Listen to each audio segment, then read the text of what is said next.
Context of White Supremacy, Gus T. Renegade, in for another broadcast, hopefully to share constructive information on the system of white supremacy. Today's date, Thursday, April 23, 2020. So I have been told. This is our book club, session number 3.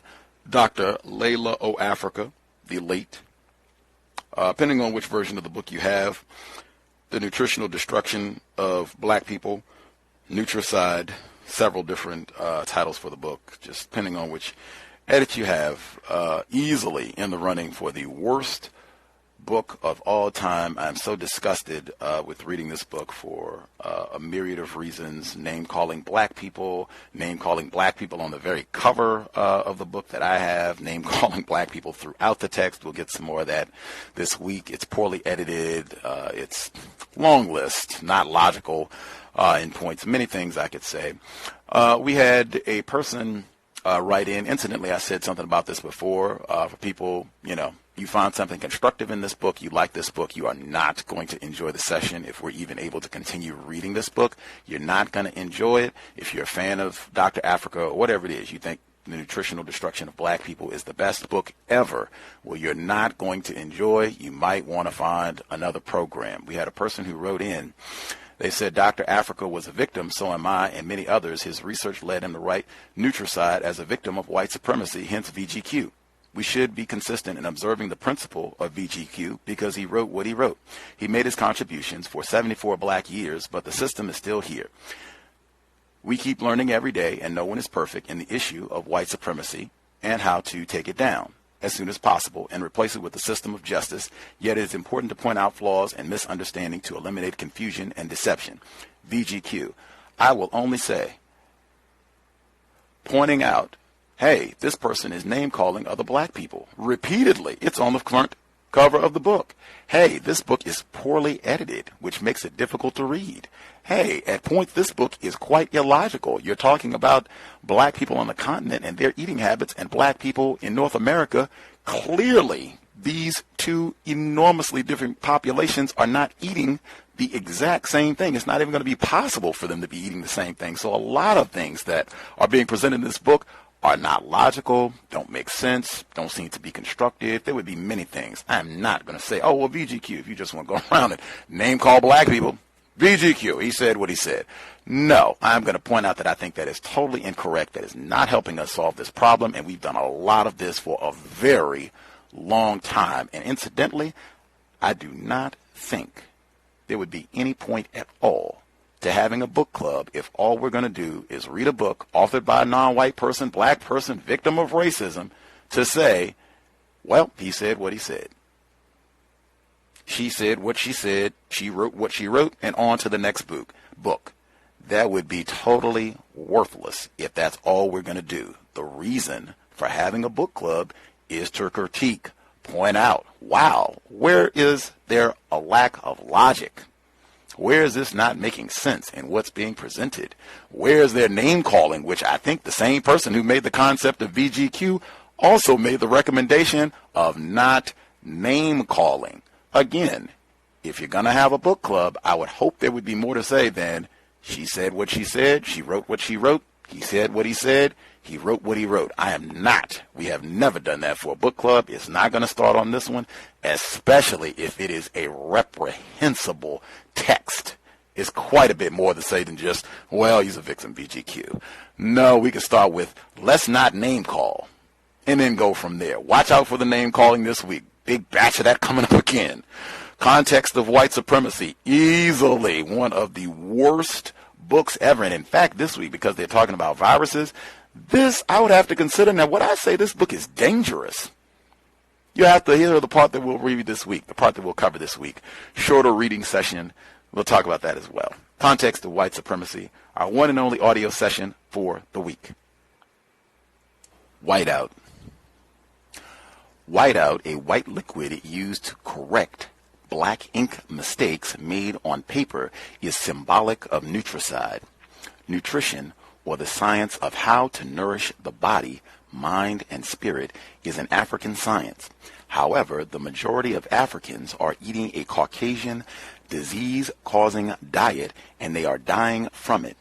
This may make them a healthy white person, but never a healthy black person. It is ironic that nutrition is an African-derived word which comes from the Egyptian word menat. Menat means to nourish or nurse. In recorded history, one of the earliest uses of nutrition was recorded in the Egyptian 6th dynasty. The amulet of Menat worn by Osiris in pyramid paintings verifies this fact. Colorful, melanated Africans should eat colorful food. Color is very important in nutrition, especially for African people. Nutritionally, white-out food that has been conjured up in synthetic chemical factories called food companies is diseased. The Caucasian chemical foods and drug factories are solely interested in profit, not nutrition, and least of all the correct nutrient level for the melanated, biochemically unique Africans. It is no accident that most grocery stores sell food that makes you sick and incorporate a drugstore section with drugs that suppress one's sickness while adding other sicknesses. Caucasians have not learned how to eat, what to eat, when to eat, how to prepare food, or how to combine foods. For example, combining sugar and starches, meat and potatoes, sugar and milk, oil and starch, oil and protein, fruits and vegetables, drinking and eating at the same time are all nutritionally wrong. Caucasian caveman food combinations. Correct combinations would be starches and vegetables, vegetables and proteins, fruits eaten separately, grains and cereals eaten separately, and never drinking while eating. Nature's naturally colorful food is not as valuable to Caucasians as the constipating and disease-causing bleached white flour, white sugar, white salt, fried and drugged foods. The Caucasian superstition that white food is supreme is because the white race is viewed as supreme. Processed white foods are very dangerous and nutricidal. Africans should avoid processed foods and try to avoid plants that Caucasians have bred. For example, oats, say white rice, grits, lima beans, chickpeas, black-eyed peas, pigeon peas, carrots, celery, cauliflower, beets, peanuts, pistachios, cashews, walnuts, pecans, and sunflower seeds. Nightshades such as eggplant, tomato, bell peppers, asparagus, potatoes, etc. should be avoided. The African diet should be less than 5% wheat instead of the over 50% wheat diet of Caucasians. Africans are not used to this mucus-forming, anti-melanin, high wheat diet. Africans should always eat natural foods, wild rice, short grain brown rice, string beans, collards, mustard greens, okra, avocado, chocho, kale, squash, bananas, oranges, papaya, plum, mango, passion fruits, cantaloupe, limes, plantains, red yams, watermelon, eat the rind, honeydew, pears, and whole wheat flours such as rye, mazzotarina, amaranth, quinoa, spelt, kamut, buckwheat, etc. The main object is to eat as natural as possible and as much raw food as possible. Follow the rules of food combining and do not mix protein with starch or sweets with starch. Combine vegetables with starch, protein, and vegetables. Eat fruits alone and never drink and eat at the same time. Drink 1 hour before or after a meal. Caucasian food combining ignorance creates diseases, and their grocery stores promote faulty scavenger food combinations. The white food area in the grocery store includes cakes, pastry, pasta, bread, pizza, snacks, ice cream, milk, cookies, dyed liquid white sugar, potato chips, etc. White food can remain on the shelf much longer than colorful natural foods. Natural foods are alive and will spoil. Therefore, they have a short shelf life, which decreases the store owner's high profit margin. Grocery stores sell processed foods which must be embalmed with preservatives. Africans who eat embalmed foods are getting sick and are themselves becoming embalmed with dangerous toxic chemicals. The food store is, in reality, a funeral home. Grocery stores also have a pink area, which is perhaps the most dangerous and is anti-melanin. The pink color of the dead animal flesh is caused by their blood. Blood, be it red, clear, or gray, is usually 50% sewage waste of the animal. This includes fish, seafood, and fowl. Animal's flesh is the most nitrites, deodorants, herbicides, and pesticides. The Caucasian diet is high in animal protein and fats, which prevents Africans from recycling proteins. High amounts of proteins are related to cancer, soft bones, and sickling of cells. The green area of the store, the vegetable, produce, and fruit area, has chemicalized, lethal, gas-sprayed, radiated, and plants cloned with human and animal cells. Plants mixed with animal flesh can cause genetic changes that are toxic. Fortunately, vegetables cannot hold concentrations of toxins as high as meat. Boiling vegetables, which should only be steamed, causes the nutrients to be washed away in the water, which will white out, dilute the nutrients. This whiteout causes disease and is anti-melanin. Color is essential for foods and Africans. Nutritionally valuable foods have color. For example, natural oils, olive, corn, canola, vegetable, have a brownish color. Caucasian food companies destroy nutrients with bleach, antifreeze, radiation, deodorants, heat, and filter out the nutrients in brown color, rendering the oil clear. Food that lacks natural color also lacks nutritional value. If the food is whitened, processed, it is naturally worthless. If it is white, don't eat it. It will white out your human life and replace it with disease, death, and a Negro mind. Cooking alters the color of food. Cooking has become an accepted way to denature, devitalize, clone, and process food. This causes food to become a synthetic, poisonous concoction that destroys humans to the same degree that it has been destroyed.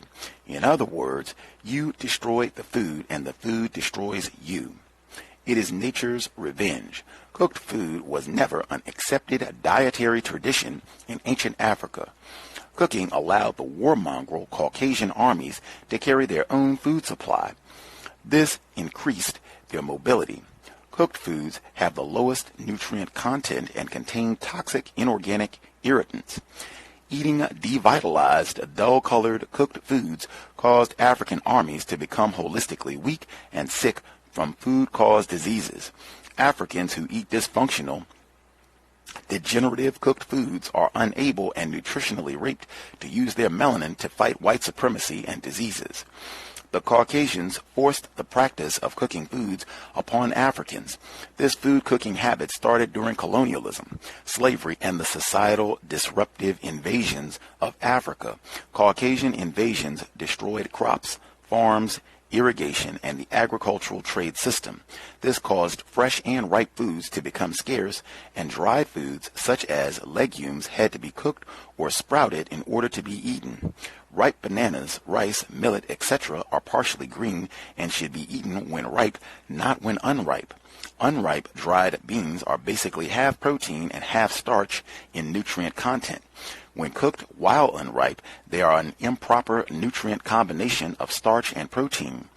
Cooked unripe beans ferment and rot in the stomach, causing stomach gas.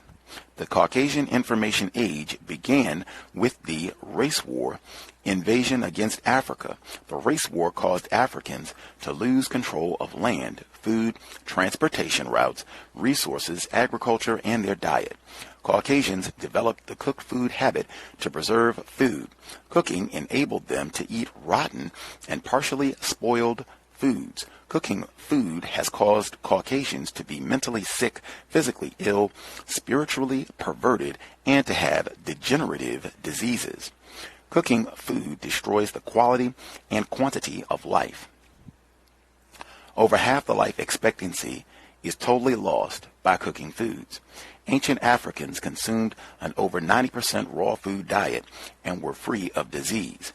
Adults had the constant energy of a child, required less sleep, had no rotten teeth, heart trouble, sex organ diseases, mental illness, colds, childhood diseases, diabetes, high blood pressure, arthritis, and lived to be over 150 years of age.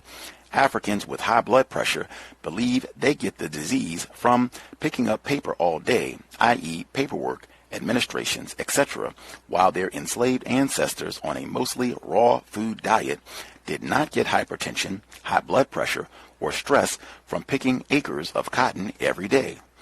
The Caucasian's evolutionary ape-like cousin, the orangutan monkey, lives on a raw food diet and is free of disease and has a long lifespan. The orangutan's human cousin, the Caucasian, eats cooked food and is continuously diseased with a short lifespan.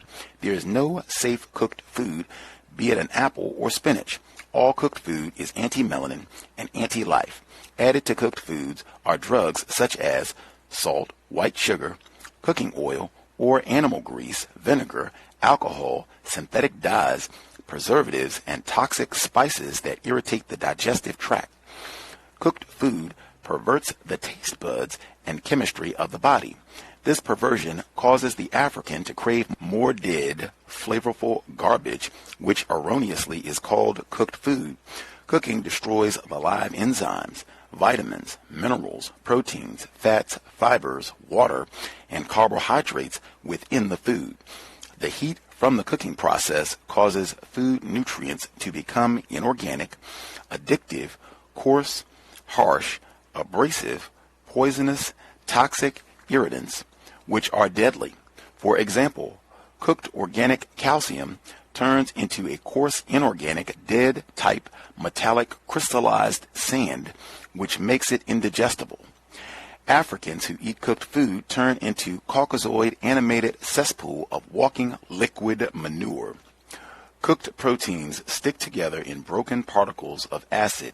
Acid accumulates in the body and weakens all tissues, cells, and bones.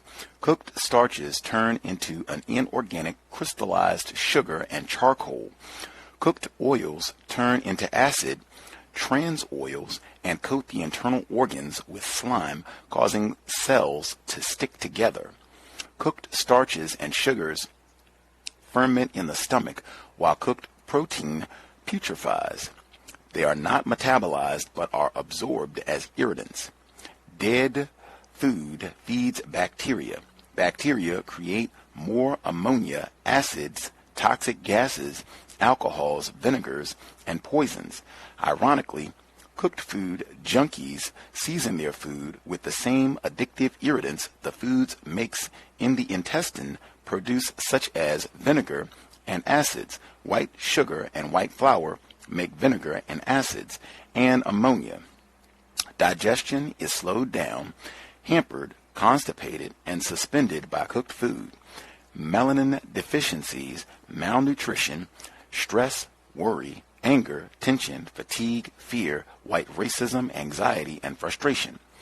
Cooked food basically stops melanin utilization and helps to keep the African biochemically addicted to Caucasian food and culture. The Caucasian culture and white racism experience is a record of what has been. Their history is a record of the past and past experience. Experiences are merely a record and teach nothing. Experience teaches the Caucasian nothing other than to repeat the past. Wisdom teaches Africans not the trials and errors of experience learning, but the learning through wisdom and melanated ancestral genes. A solution to past experiences is part of the past event. The future belongs to the teachings of melanin's wisdom, not the teachings of experiences learning. A healthy African who eats naturally colorful raw food and health food can stop Nutricide. Catch AIDS, catch a cold, catch an infection, or catch ignorance? Colds, AIDS, acquired immune deficiency syndrome, and venereal disease are not contagious but cleansing processes of the body.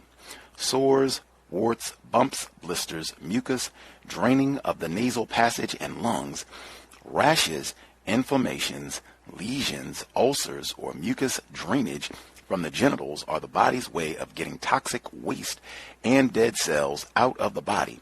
This is called a cleansing process or healing crisis. The body will use many different varieties of cleansing until it is free of toxins. Once the cleansing process is over, the sores, lesions, ulcers, and blisters will heal the nasal passage and lungs will be clear of mucus free and cellular waste. The body uses lesions, bumps, rashes, etc. to cleanse itself only if the bowel movements, kidneys, urine, and breathing action cannot eliminate liquid manure, mucus. Bodily cleansing is what Caucasians erroneously call catching a contagious viral or bacterial disease. Bacteria of all types are generally present in the body at all times. Contagious bacteria are found in people without diseases as well as those with diseases. The various bacteria populations increase in numbers when they have a fermented or putrefied, constipated food supply of uneliminated waste and dead cells. The bacteria growth increases as a defense reaction of the body.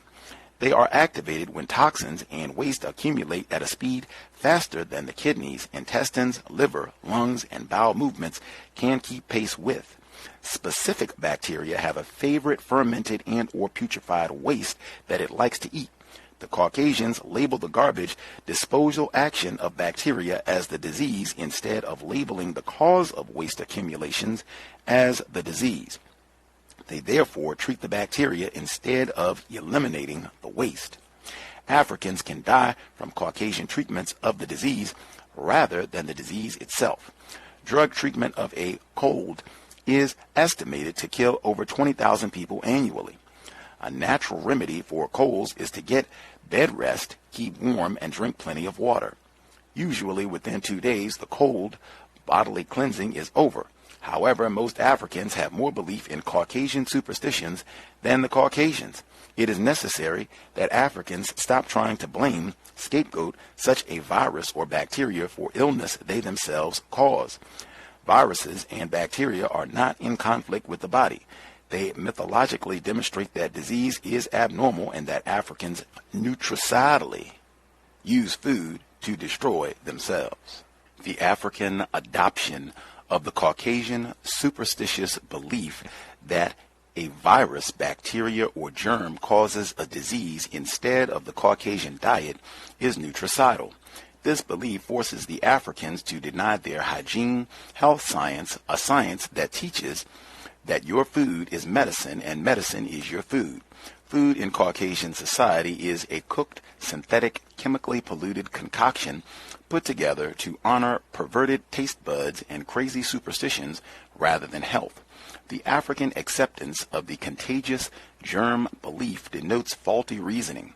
Afrocentric common sense tells you that a contagious virus or bacteria is in the blood and can freely travel all over the body. If a so-called contagious disease, such as athlete's foot, were truly contagious, it could travel to the eyes, genitals, stomach, or brain, causing athlete's foot brain disease. It could start as athlete's foot brain disease, then travel to the feet. Contagious diseases can travel freely. Contagious diseases are given names based on their visible location, such as venereal disease, colds, AIDS, infections, venereal disease, and the fear of germs are all part of the contagious disease superstitions of Caucasians. It is apparent that a person cannot catch healthy, catch bad breath, catch ugly, catch a cold, fibroid tumors, or bumps. The Caucasian medicine science classified cancer, asthma, and pneumonia as contagious and then removed them from the contagious disease list. Lies change, but truth never changes. The United States Navy proved the contagious disease superstition a lie. At the end of World War I, the U.S. Navy had several venereal diseased infected persons have sexual intercourse with non-infected people. The contagious VD did not infect those free of VD. The Rockefeller Institute of New York City sponsored Dr. Noguchi's experiment whereby he had contagious infected people attempt to infect others. The results were that the disease-free people were not infected. Historically, Dr. David Livingstone, an invader of Africa, noted that Caucasians with syphilis could not sexually transmit the disease to Africans. Despite the overwhelming scientific evidence and simple use of Afrocentric common sense, Negroes continue to believe in white medicine and die for it. They also believe that the white man's ice cubes are colder than the black man's ice cubes. These Africans are competing with Caucasians in destroying themselves. Contagious diseases are a Caucasian superstition because if you cannot catch healthy, then you cannot catch sick or AIDS.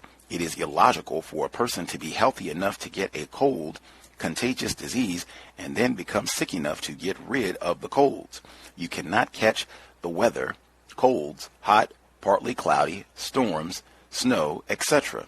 The so-called contagious diseases of flu, chickenpox, mumps, measles, polio are still called contagious and occur among people with and without immunization shots.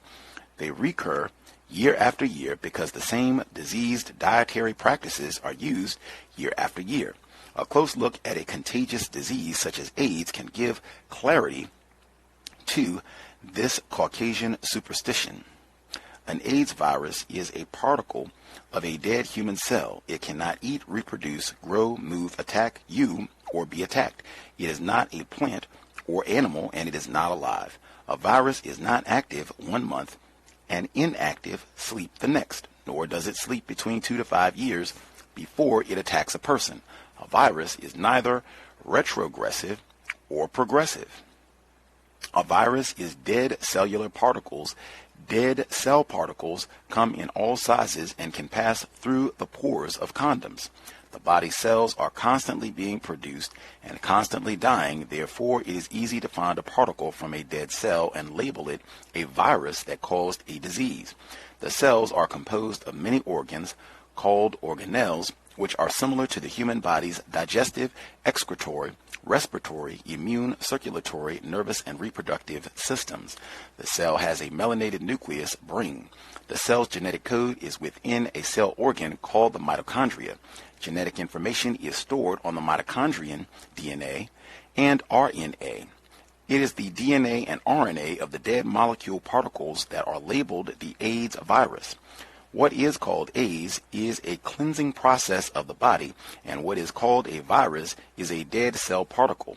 Sores, bumps, blisters that burst, pus, mucus, and open sores that drain fluids are the body's cleansing process. The cleansing process is called a contagious disease by Caucasians. They chemically try to cure, remedy, stop, or suppress the cleansing with drugs or surgery.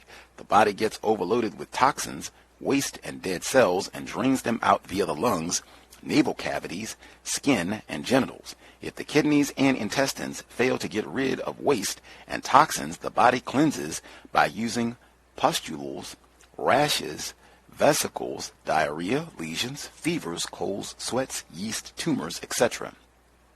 The continuous eating, drinking, or smoking of toxic chemicals, meat, white sugar, bleached white flour, salt, drugs, legal and illegal, cooked foods, and taking of vaccinations and immunization chemicals destroys the immune system. Eventually, the immune system collapses and it is called AIDS and blamed on a dead cell particle labeled a virus. Ironically, Kaposi's sarcoma, the same sign and symptoms as AIDS, just as syphilis had the same sign and symptoms as herpes.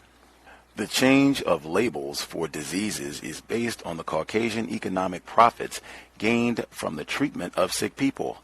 Caucasian businesses make large profits by selling synthetic drugs, selling drug research, selling the policing of drugs, medical hospitals, and tracking the disease effects of their drugs and junk foods. The Center for Disease Control, the Food and Drug Administration, the World Health Organization, drug companies, hospitals, and secondary health support industries maintain the contagious disease stupidity.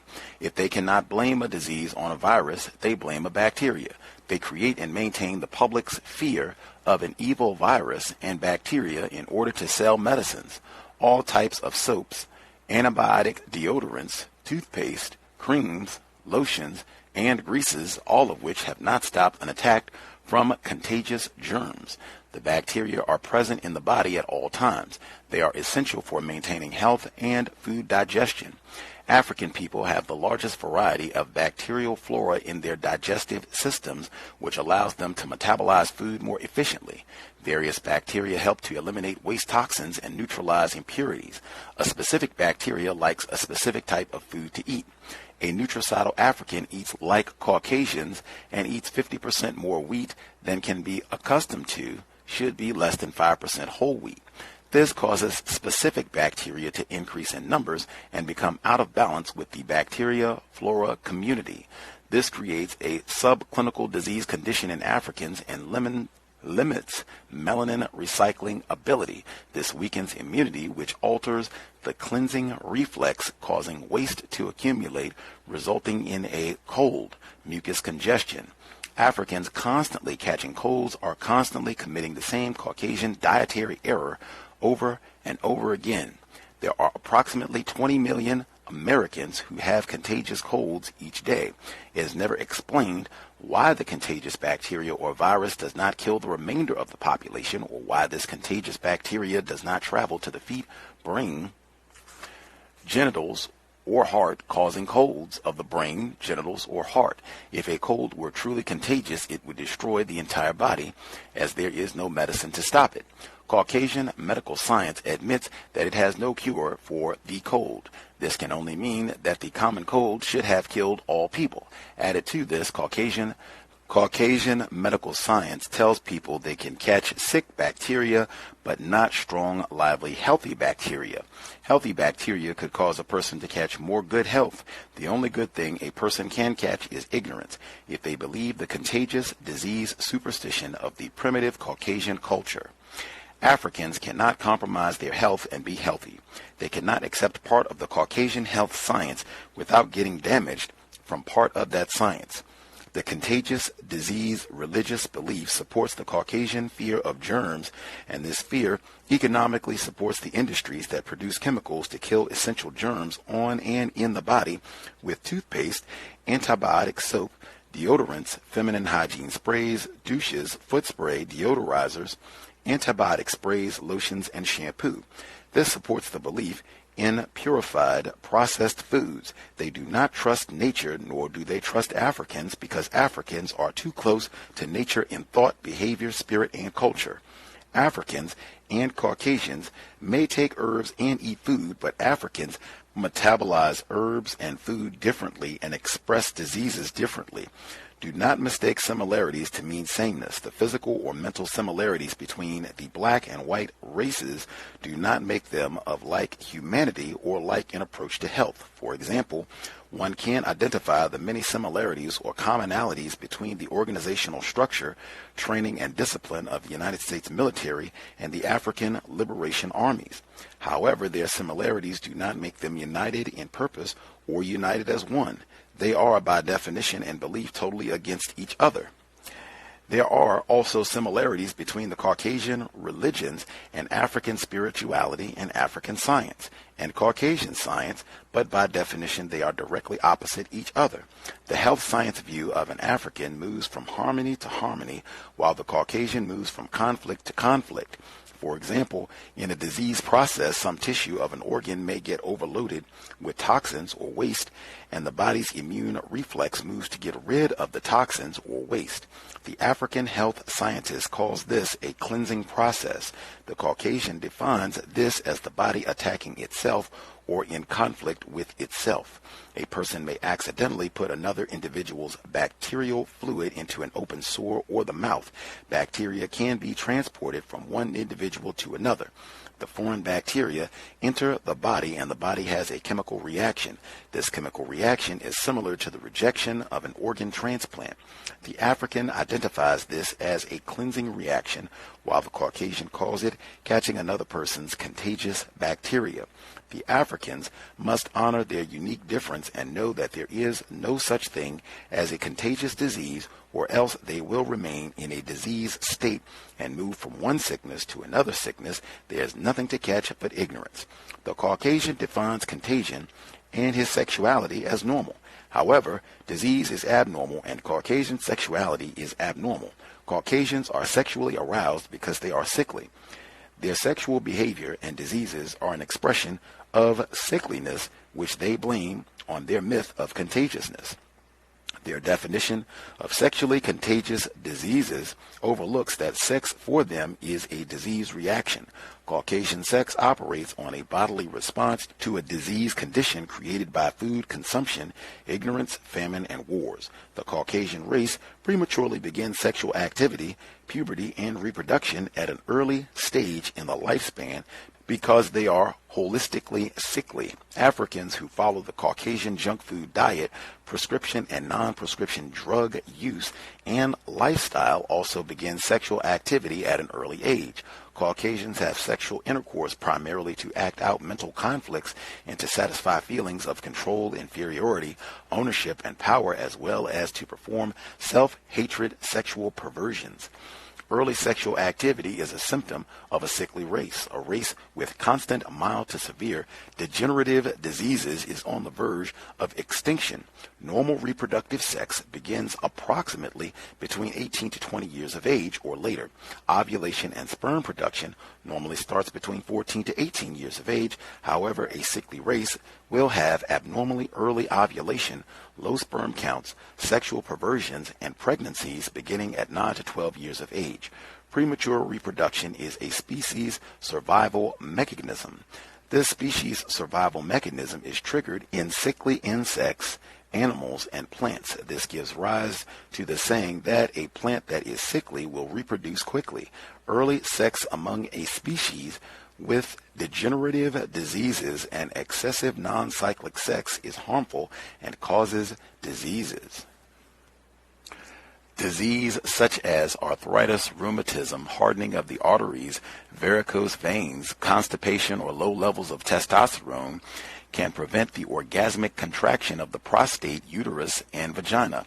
Consequently, men and women do not feel sexually fulfilled and have excessive sex in a vain attempt to achieve psychological pleasure or orgasm.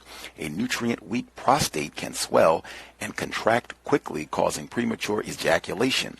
This can lead to infertility or excessive sex in order to feel fulfilled. A bodily disease affects the genitals along with excessive sex, which can lead to accumulation of toxins, waste, and dead cells.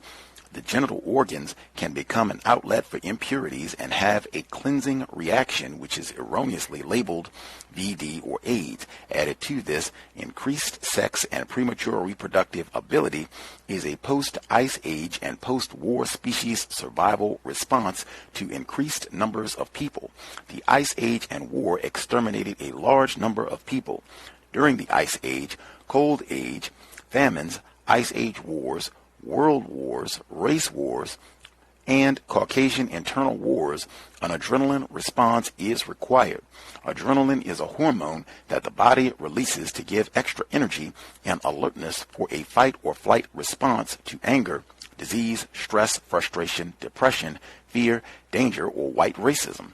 Adrenaline basically stops the immune, digestive, and reproductive systems from functioning so that the individual can concentrate on fighting for survival. The energy stimulation for the sex, digestive, and immune systems is taken away and used for human survival. Therefore, prolonged adrenaline usage can inadvertently weaken the immune system. A typical Caucasian characteristic rebound reaction to famine, post-war, and post-ice age behaviors is an increase in sex and domestic violence. The Caucasian diet can cause sex and violence to increase because it is high in acidic foods such as wheat, oats, meat, and dairy.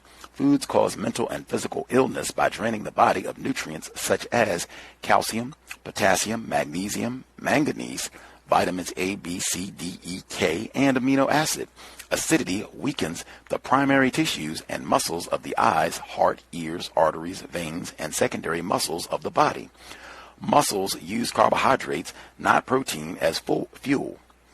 If alkaline carbohydrates are not available as fuel, then the energy that would go to secondary muscles, i.e. legs, arms, back, is allocated to primary muscles. Consequently, the individual can lose weight, degenerate, lose muscle mass, and immunity. The loss of muscle mass is superstitiously labeled as the body eating itself or self-cannibalism. The acidic Caucasian meat-centered diet is contrary to the African alkaline carbohydrate-centered diet of rye, squashes, millet, corn, pumpernickel, wild rice, sprouted seeds, fruit, etc. Ancient African vegetarian laborers who built the walled cities, temples, colleges, statues, and pyramids ate alkaline carbohydrates and included figs, dates, onions, lentils, barley, yams, plantain, sprouts, pollen, tropical fruits in the diet. The cabbage family provided foods which could be used to alkaline the body, such as broccoli, green collards, dandelion, figs, kale, mustard greens, sesame seeds, turnip greens, watercress. Ancient Roman, Greek, and European athletes, laborers, peasants, and gladiators copied this vegetarian diet. Later in Caucasian history, the laborers and peasants started following the acidic cooked and raw animal flesh and acidic vegetable diet of the rich, victorious, and barbaric clans of rulers. A vegetables shortage caused them to start making meat taste like vegetables by using herbal seasonings. The contagious sexual diseases, along with colds and infections, are a superstitious myth created by Caucasians to scientifically hide their race's sickly disease and infertility predicament. It would be cultural treason for an African to accept the superstitious belief that the Caucasian diet is not directly related to colds, AIDS, infections, and death. Again, the only thing one can catch is ignorance if they allow the Caucasian to miseducate them about health, nutrition, food, and disease. Context of White Supremacy. So we're stopping at 110. The next subsection is AIDS, and it's got a little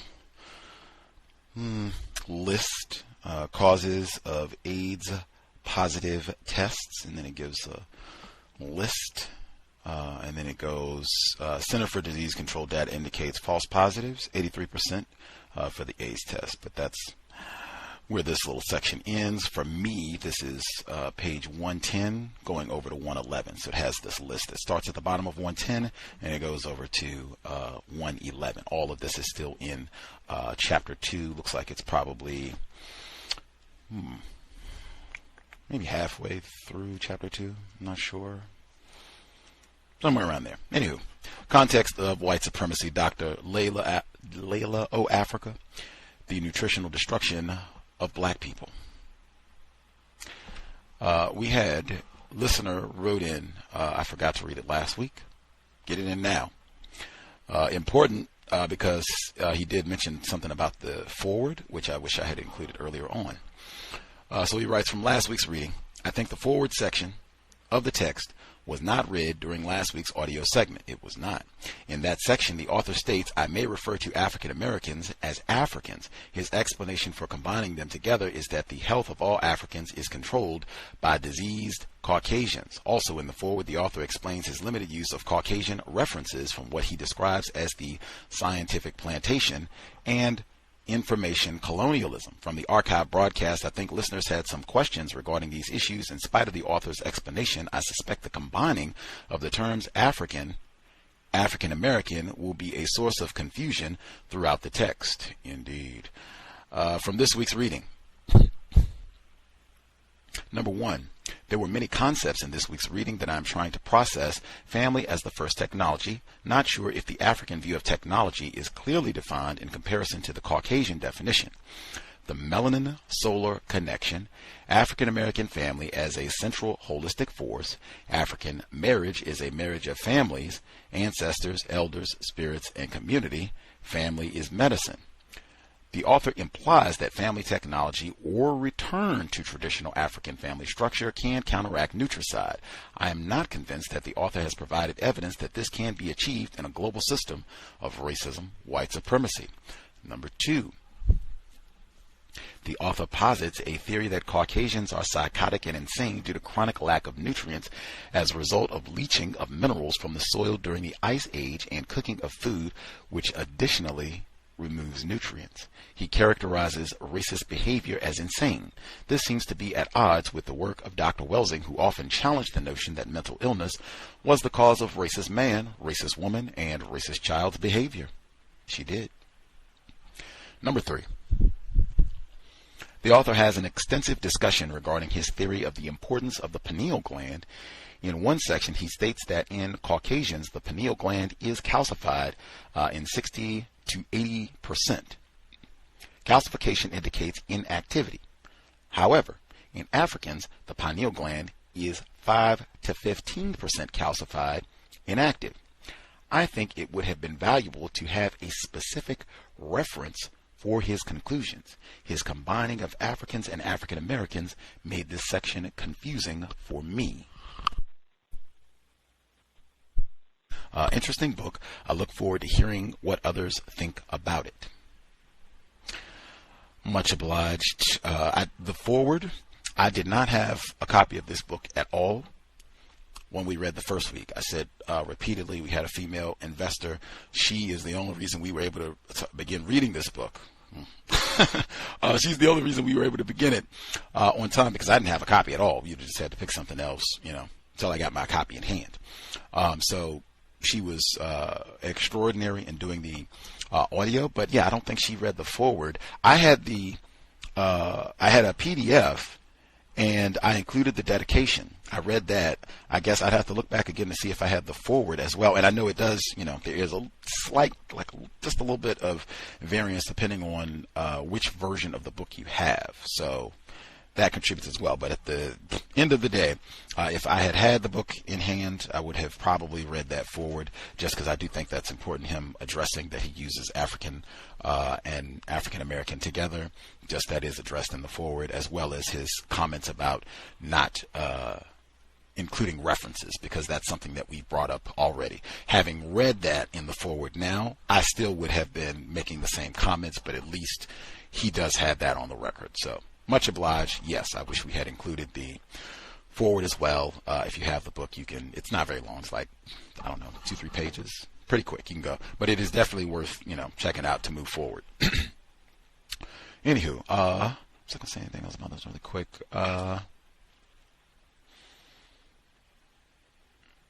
The references, I think that would have been good. And I was just going to say about the theory that racist behavior is caused by a lack of nutrition. I said last week Whole Foods was founded in 1980. Whole Foods was not founded for black people. It wasn't, hey, we got these food deserts where the colored folk live. Let's, plant down a Whole Foods so that they'll, put down that fried chicken and cornbread and come on in here and get some of this millet and kale and collard greens and, get their Africanality back in their diet. That is not the case. So you have had at least 2 generations, and in my view, probably more than that, because a lot of the eating correctly in Whole Foods and all of that stuff came out of the so-called civil rights movements, not white people saying, hey, white brothers and sisters, let's stop mistreating the Negro. Sure would be nice to get some great food that hasn't been all processed and chemicalized. Yeah, let's start a Whole Foods. Forget the Negro. That's about what happened. So all that is about the same time period. So you've got, 3-4 generations of white people who have been eating organic fruits and vegetables and granola and vegetarian veggie bars and all the rest of that stuff. Juicers. That's been going on for a good time. You got quite a few generations of racists who shop at Whole Foods. That is not an excuse for them that, they are nutritionally defunct. Like, no. Look, you got your sprouted beans and all the rest of it. You got your water filter. Like, you look like you're probably nutritionally okay. That is not an excuse for your conduct. I could be in error. The number again, 605-313-5164.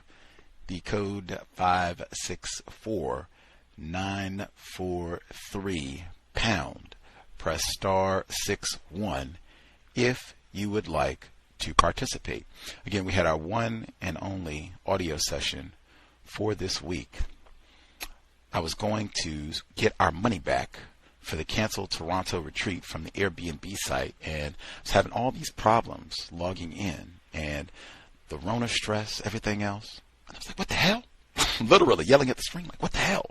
Because I kept trying to log in, and it kept doing all these goofy security check bounce arounds. And I was yelling, and the last time I shouted at the monitor, I said, uh-oh, I should not have been yelling. And then about the next day, I was like, man, I think I strained my voice a little bit yelling at that freaking Airbnb. I did get the refund, so all is well, but I wish I had calmed my behind down and taken a few more breaths, but I did strain my voice a little bit. And I said, I was already not motivated to read, and now I don't feel as though I can read for 90 minutes. Like, I can even tell you, yesterday we did that program with Dr. Sylvia Hood Washington. We just finished her for the book club, and we got to the end of the program, and I felt the strain in my voice, like, wow, I've been talking a little too long. I'm not going to be able to narrate today, which probably means I won't be able to narrate very much this week. All is well, because I still do not appreciate this book very much, so just means I don't have to suffer through as much of it this week. Whoopee. The number is 605-313-5164. The code 564943 pound. Press star 61 if you would like to participate. We'll check the switchboard, see if folks have thoughts, observations. Again, if there are fans of Dr. Afrika's work, think this is just the raddest book in the history of life, well, you probably will not enjoy this book study session. Let's see. Retired firefighter should be with us. I'll nab other folks as I see hands. This is basically a question, inquiry about white people's history of eating organic foods or vegans. What about during the 60s? There was a lot of younger white people, I would say in and around the late teens to 30s, who took to the hills and whatnot and ate natural, quote unquote, natural foods. Wouldn't that kind of like escalate their history back a little further than just the 1980s? I think when I was giving my explanation, I think I was saying that a lot of that, Whole Foods and all of that, it came out of the 1960s. The white people were not saying that they were. I didn't hear you.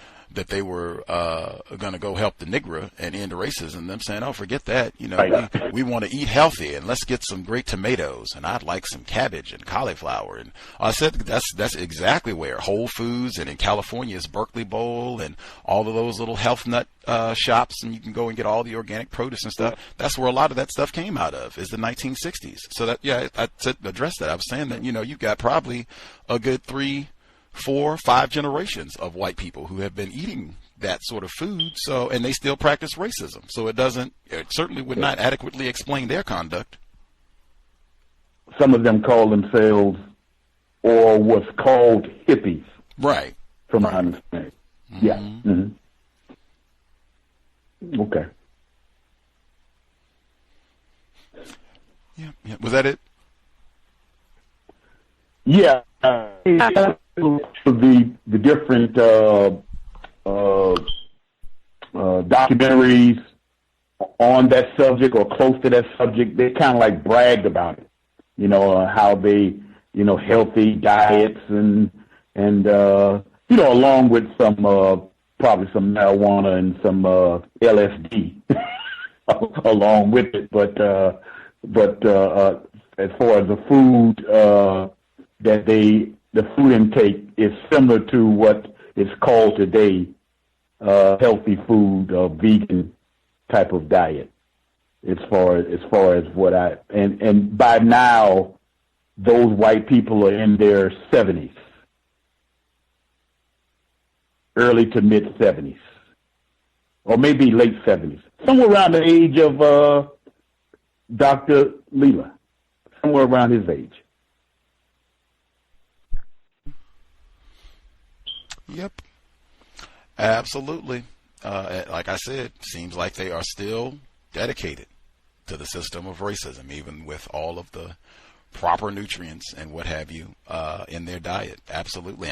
And worldwide, it's not like that's just, here in the U.S. It's white people, all over throughout the so-called planet where same thing.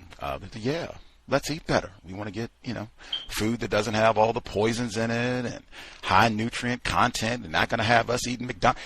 Some of that's in the McDonald's book where they were saying at about the same time, like, wait a minute, you're not going to stick McDonald's on every corner in our neighborhood. Like, we don't want all that terrible food. You put that with the niggers. We want fresh produce, greens, farmers. They got documentaries. I forgot one of them is on Netflix. They got documentaries that break down a lot of this history where you can see the timeline, how it coincides with what was happening during the so-called civil rights movement.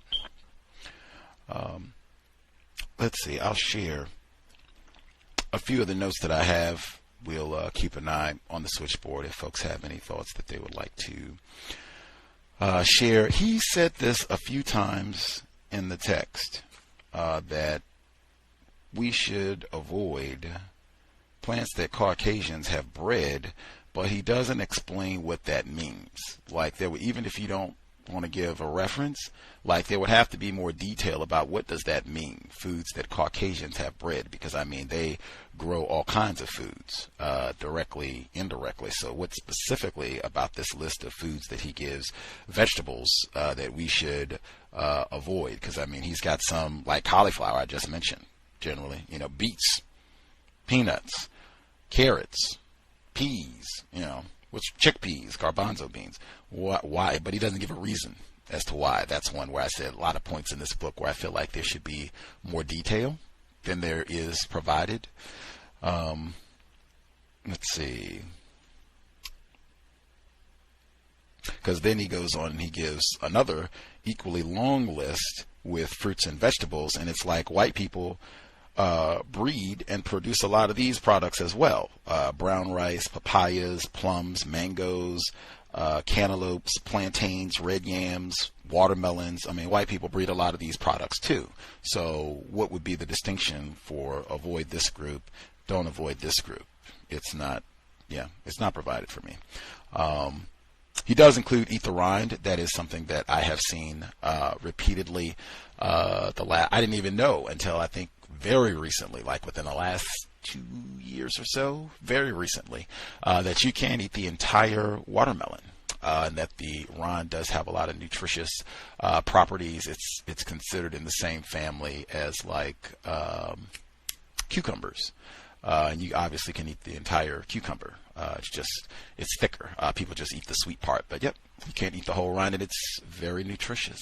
I don't necessarily just start biting from the outside, but I will go very deep into the rind now. I didn't do that before, but I do that now.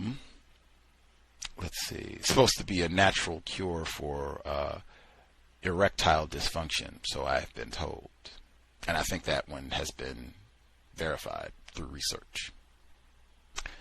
Let's see.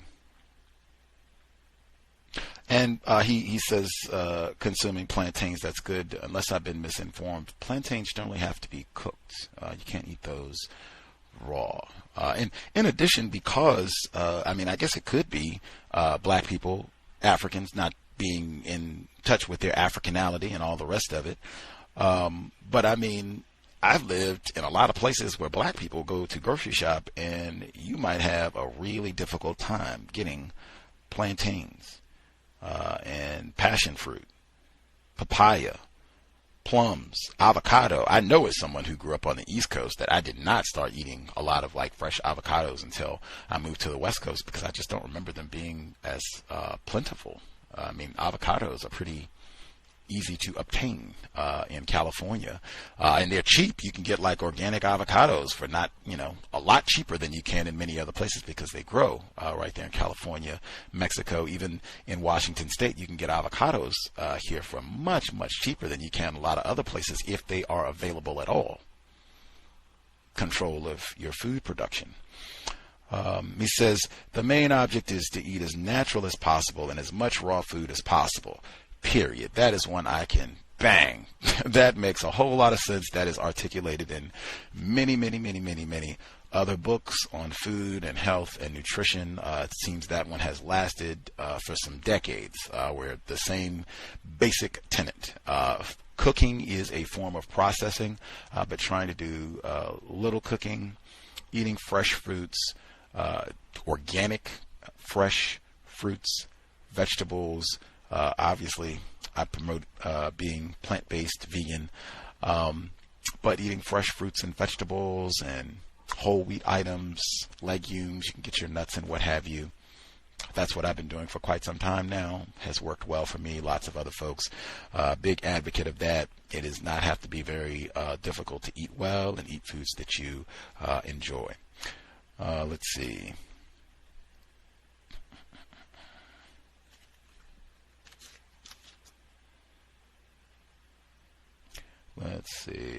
Cooking with colors, getting lots of fresh fruits and vegetables generally would mean including lots of different colors in the diet. I think there's been lots of data to back that as well, and that, in fact, getting more color from fresh fruits and vegetables and not all the goofy, wacky food colorings. Dr. Lathan talked about that specifically in avoiding all of those dyes and chemicals that they'll put in like Cheetos and all the rest of it. If you drink a lot of sodas, you absolutely are getting a whole lot of food coloring and dyes and all those concoctions and things.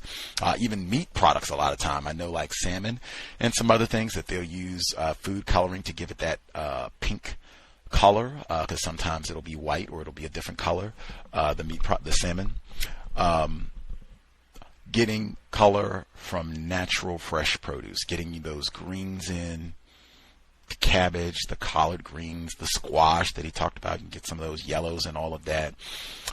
Super recommended. And diversifying when you're able to get beets, papayas, the beets, they can be orange, they can be the red ones, the kind of dark purplish, papaya, yellow, oranges, getting all those different fruits, vegetables. You can think of the colors as representing different nutrients. I think that's the way a lot of people represent it, and why you want to try and get as many diverse veggies in there as possible. I think one thing that I've read during the middle of the so-called corona pandemic, they've said that people generally have not been eating as many vegetables because people don't eat as many vegetables when they cook at home as compared to when they go out.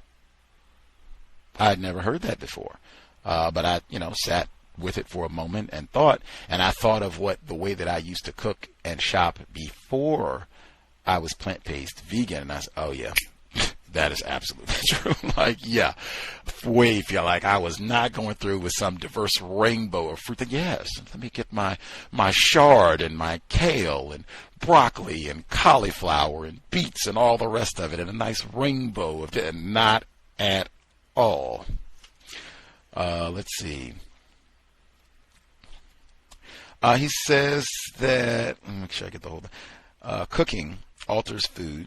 This causes food to become synthetic, poisonous concoction that destroys humans to the same degree that it has been destroyed. In other words, you destroy the food and the food destroys you. It is nature's revenge. I just put a question mark there. Yeah, I don't know that I want to think about it in that way, that nature is taking revenge on my body for destroying the food that I did not grow. Right? I don't even know many times, like people that are not informed, I don't even know how this was produced. I don't know where it came from, who produced it. Sometimes, it might just be plopped down, because you have some people, they don't even get to select their food. If you're a child, often you don't get to select what food you're going to get. Somebody, a parent or someone at school or what have you, bam, they just plop it down in front of you, a lot of times without asking. I know that was me. You don't have any control over it. So you get, whatever this stuff is to eat. It's called food.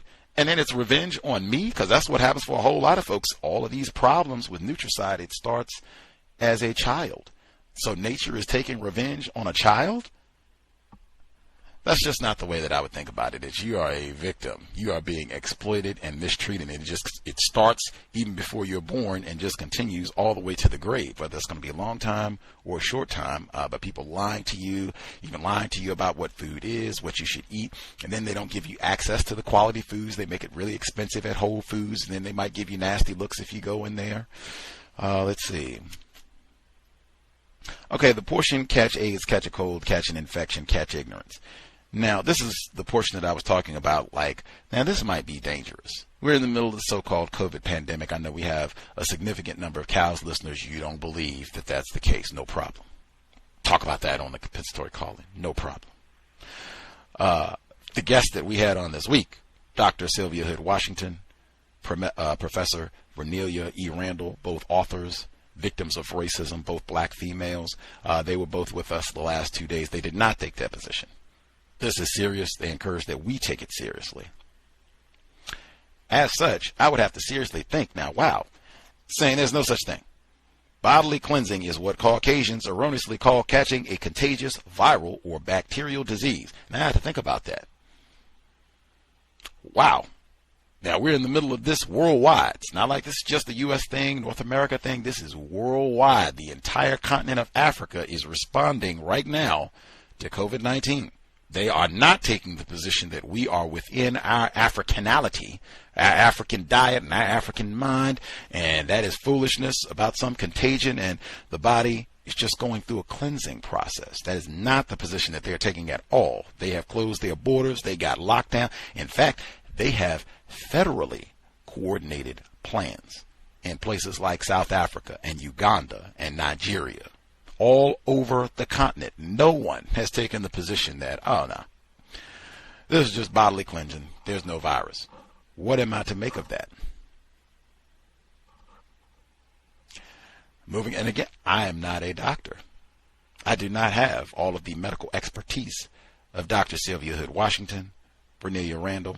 I am still learning myself. He could be completely correct, 1,000%. I am just pointing out, in the middle of all of this, no one on the continent seems to be functioning from that perspective, that this is all some hooey. The folks who are in charge, quote unquote, borders are shut. They are taking this seriously. Unless I've been in error. Folks, if there are folks who are aware of another position, that position does exist on the continent, people have, so we're not worried about all this. We're not shutting down borders. You don't catch a virus. Speak up, please. Let's see. All of that said, food is, majorly important. I think that's been pointed out throughout with the COVID situation.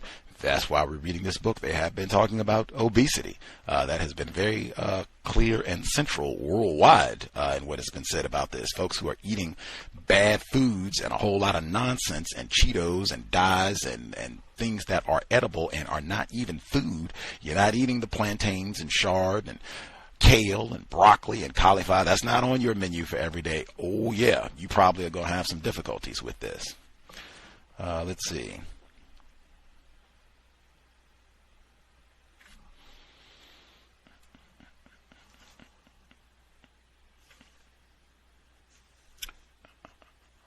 That's the 106. He says Africans cannot compromise their health and be healthy. They cannot accept part of the Caucasian health science without getting damaged from part of that science. I paused there because I said last week, Dr. Afrika on his website has his certifications and his extensive research and what he's done to train and become an acclaimed author and all of this.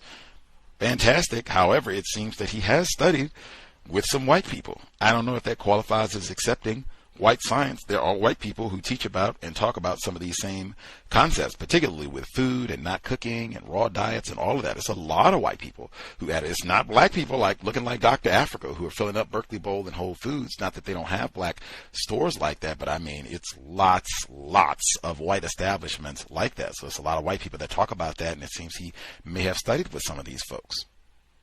Just pointing that out. Continuing.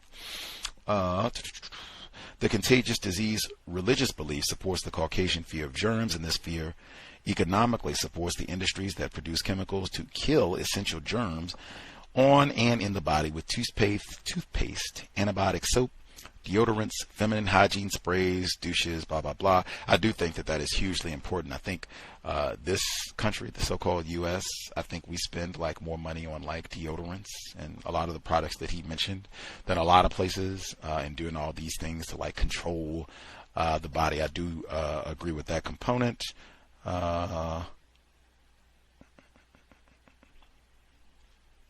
This is right below what I just read, the sentence. This supports the belief in purified, bleached white processed foods. They do not trust nature, nor do they trust Africans, because Africans are too close to nature in thought, behavior, spirit, and culture. Did not understand that on like so many levels. Nor do they trust Africans. Trust Africans to do what? Trust them how? Like, white people have kind of bragged for years about trusting white people to cook their food for them, like all over the world. Like no thought about poisonings and that sort of thing, even though I'm sure it happened. But I mean, they have bragged about, abusing, terrorizing black people, sometimes their entire families, and then forcing them to come in and cook their food for them. Made whole movies about it, books too. So I mean, what do you mean trust African? And again, trust them to do what? Didn't understand that part of it. And then Africans are too close to nature in thought, behavior, spirit, and culture. I definitely don't understand what he means there. Are you talking about black people on the continent? Are you talking about black people here in North America? Like, what are you talking about? And what does that even mean? Like, break that down majorly. Close to nature in thought, behavior, spirit, and culture. You got on the front cover of the book, here lies Mr. and Mrs. Negro. They ate themselves to death. Are they close in, to nature in thought, behavior, spirit, and culture? If black people all over the world have their food source controlled by racists, how are they close in nature, thought, behavior, speech? How? I just didn't understand it. I didn't feel it was explained well at all. Speaking of not understanding, my goodness, do not mistake similarities to mean sameness. The physical or mental similarities between black and white races, only one race. Only one race. The white race. We do not belong to a race. Continuing. Do not mistake similarities to mean sameness. The physical or mental similarities between the black and white races do not make them like humanity or like in approach to health.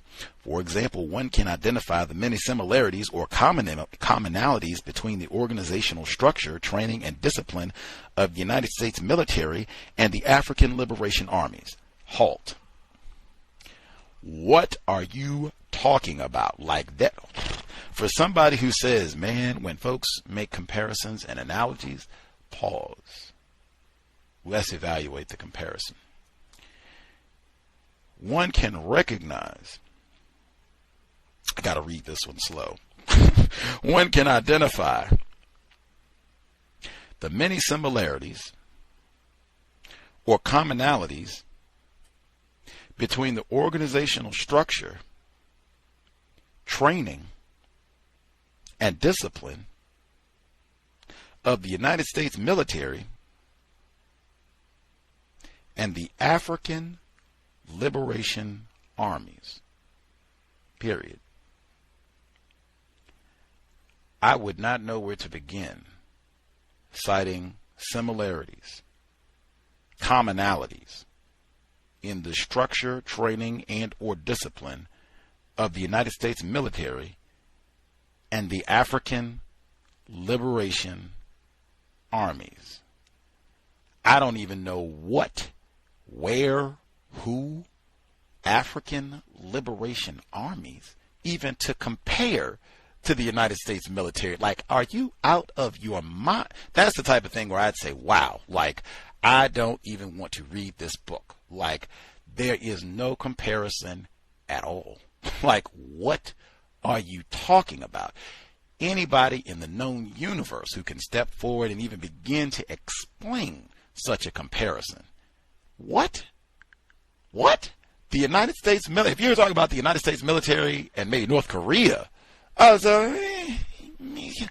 the African Liberation Armies, what? It is plural. Like, are there multiple? Is there like one stationed in? I can't even get started. I can't even get started. If anybody listening, live, archive, you can explain, you can give some detail, like, man, this coon Gus, look here, this is the website for the African Liberation Army. or at least one of them. This is the website. This is what they've done for COVID relief. This is their nuclear arsenal program. You can run it down from now and say, wow, I have been cooning myself to death here. Let me shut up. And yeah, I didn't even know about all of this. I don't think this existed in 1995, 1965, 1985, 1905, 1805. Like, what? When I say references, Jesus Lord, this would have been a great one. References, and I would have learned something. Let's see. Can I be heard? Uh-oh, you got one. African Liberation Armies? No, I was about to say that it in my mind, in my memory anyway, it goes along with the rhetoric of the 1970s and 80s, and it's something that does not exist, to be exact. That's the best answer that I can give you. It actually is something that does not exist. African liberation. The words themselves, they conflict with one another. Africa liberation. There's no such thing. Unless somebody can inform me. And me. I am still learning. And then I won't feel compelled to have to turn onto the cows anymore because it wouldn't be relevant to have a context of white supremacy. Absolutely. We could all shut up and just go enroll in the African Liberation Army and we can get this here problem solved. Like, I've been wasting time broadcasting and all this. I can go get in boot camp and yeah, we can get on with the liberation process. That's what I mean though. Like, I mean, wow. How seriously am I to take this? Like, it can't be. You got constructive information here, and then I got to wade through name calling and all the like. Man, there are better books. Just focus on the food. That is more than enough to address. Like, man, and with detail, not just throwing stuff out. Like, what do you mean foods that white people have bred? They breed a lot of things. People, food, dogs, all kinds of things. Like, what are you talking about? Just give a little bit more detail, and even the African, like, that could be broken down. Like, you could even make that specific. That could maybe even be 2 separate books, because I know they do not have the same type of vegetation and growth cycles for produce, fruits, and vegetables as they do on the continent, even within the continent. Like, man, if I'm in Eritrea, I certainly am not going to have the same growing patterns and agriculture as if I was in Nigeria. Like, man, that, anyway. I could be talking crazy. I've not been to the continent, so maybe none of that is the case. It would certainly seem like, wow, they are way apart. Like, I don't know how it'd be exactly the same. They would have to be eating some different things and growing some different things. Like, I just told you, just being here in Washington State, they don't grow the same things. They don't have the same produce as they do in Mississippi. It's different growing temperatures, different states, areas that you're close to. You're not going to be eating the same thing. So, anywho, the number again is 605-313-5164. The code 564-943#. Press *61 if folks have other thoughts, observations. We only have our one book session today. My voice could not tolerate reading any more than what I had. We had about 45 minutes, and I even felt that was a little too much reading for today. So see if I can read a little bit more next week, and we'll move through it. Again, I will not complain too much because I can't say I'm enjoying the text. To see other folks, any questions, observations, other thoughts that they had while we got through this portion of the reading?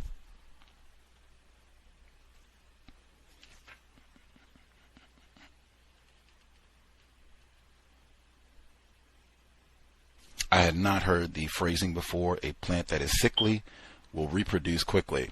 That is a new one for Gusty. I'll have to ask some other folks, have they heard that one? Is that one in regular use? Is maybe that just folks who have a green thumb and do a lot of time gardening, playing around out in the dirt? That's one that they use on a regular basis, maybe? I don't know.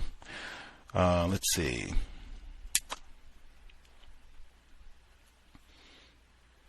the acidic diet, there is a lot of commentary research on that in terms of diets where you're eating a lot of dairy, a lot of meat products, where you're not eating fruits, fresh fruits, vegetables.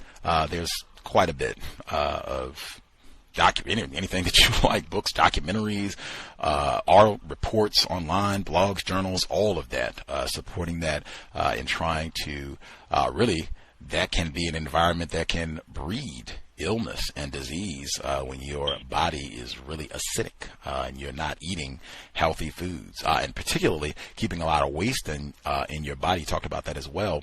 A lot of waste in the body where you're not getting regular bowel movements. Eating more fresh fruits and vegetables, getting that fiber in. Lots of people don't get their fiber. He was talking about you get an excessive amount of protein in the typical Caucasian diet, as he would say. Getting too much protein, getting a lot of protein, excessive protein, fiber, and the importance of getting fiber. That's how you get that gut flora that he was talking about, where he said that black people, Africans, have a greater diversity of gut flora, gut bacteria. That is heavily influenced by what you eat. If you're eating cheeseburgers and McDonald's, he was saying that in the book, but if you're eating nonsense, then no, you're not going to have very diverse gut flora. But if you're getting your fiber, you're getting your fresh fruits and vegetables, yes, you can have great gut flora. It will help with digestion. You're not eating all that icky stuff to begin with. Yes, it can be super helpful because lots of people in this area of the world do struggle. They say with constipation, regularity. A lot of that is just you eat a lot of terrible foods. Absolutely. It will mess up your digestion. And yes, you will probably be looking for some Metamucil and all the rest of it. And even that not being able to go regular. Dr. Latha, she calls that low transit time, where you are going to the bathroom regularly and it not being something where you eat 4, 5, 6 times a day and then you don't go to the bathroom until, the next morning or something like that. Like, you should be going to the bathroom regularly about every time that you eat. It should not be something where, you have eaten 3, 4, 5, 8 times and then maybe you get to 11 o'clock at night and then, oh, okay, now it's ready for a bowel movement. Like, it should not be like that at all. Let's see. Anything else? Make sure. Okay, in here. Yeah, I've already given, my thoughts, the portion, like I said, about the contagions, and what, he's labeling a virus. I'm not a medical doctor, so I could be 1,000% in error in just not recognizing the brilliant scholarship of Dr. Afrika. That could be totally true. But again, I will say, I have not heard that position on the continent. People, raising this book and saying that they are within their Africanality. I've heard nothing, even close to that. They have closed their border. Now, maybe, race soldiers have just come in and told them this is what's going to happen, liberated Africans.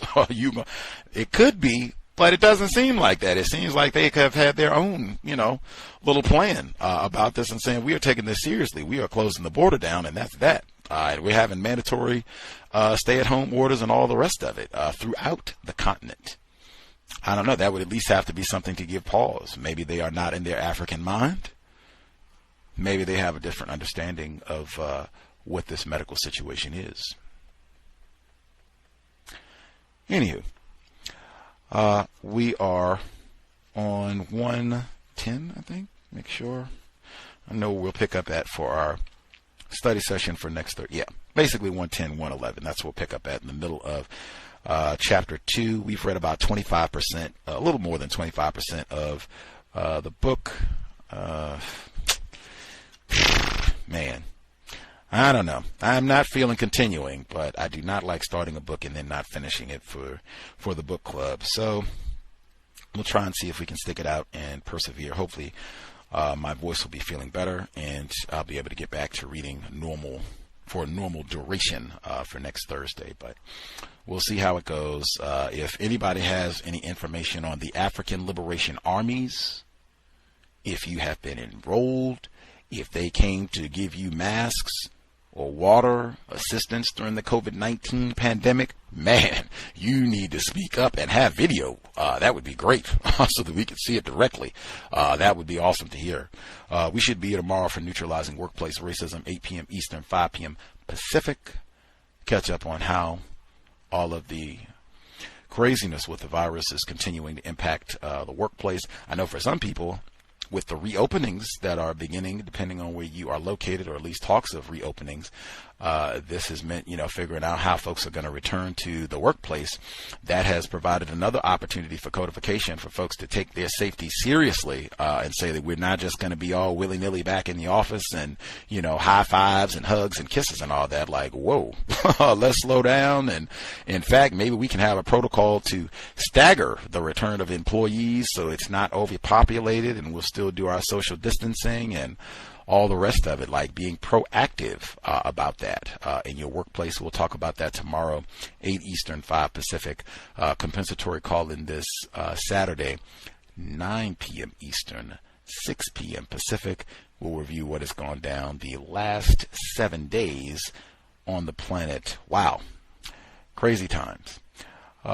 Everybody satisfied? Make sure we didn't miss anybody. Any extra thoughts before we get ready to wrap up for this week?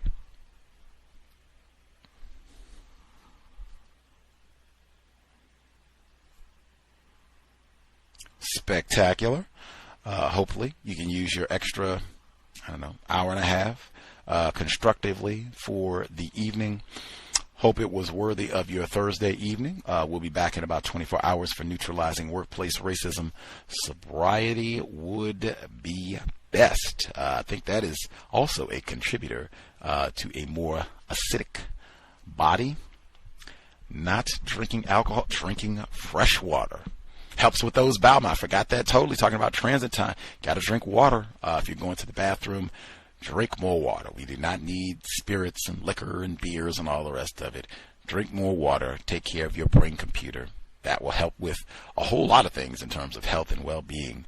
Drink more water. In addition to being sober, let's be buckled every time we're in a vehicle, although we probably shouldn't be driving out too many places. Things are still kind of shut down and dicey in many regions. So be strategic if you are going to be venturing out. If you got to have your essential worker permit, piece of paper, what have you, make sure that you got that. Anything else that you need, mask, gloves, whatever else that you need to roll with during these times. But just be strategic. I don't think you want to be out recklessly where we could potentially be stopped and harassed and all the rest of it. Like, it would be just mindful of, the climate on the planet currently. In addition to being sober, buckled, every time you're in a vehicle, you are not on a cell phone. Same logic, just doing all the little things to minimize contact with race soldiers under these conditions. With that, Creator, we ask that you help us remain patient with other Black people, victims of white supremacy. We ask that you help us remain patient with ourselves. Remind us to demonstrate the highest levels of Black self-respect at all times, in all places, each and every time we are in contact with another Black person. It has been time. Replace white supremacy with justice immediately. Cal signing out. Thanks all for tuning in.